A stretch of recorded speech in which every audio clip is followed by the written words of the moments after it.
na supposedly yung character ni Daniel, iba yung magpe-play. So feeling nyo ba destiny na maging kayo ang magka-partner?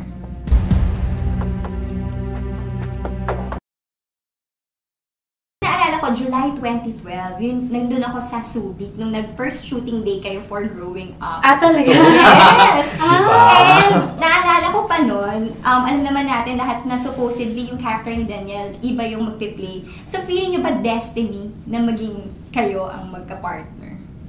Ako naniwala ko doon, yung sa parang pinlano talaga lahat. Ganun talaga eh. Na hindi mo in-expect talaga yung mangyayari sa pinaka-unexpected time. And yun yung nangyari sa amin ni DJ. So, maganda siyang sorpresa para sa amin pareho. Ikaw, ano din yan? Ganun din. I think meron talagang yung dahilan, yung mga bagay kung bakit nangyayari.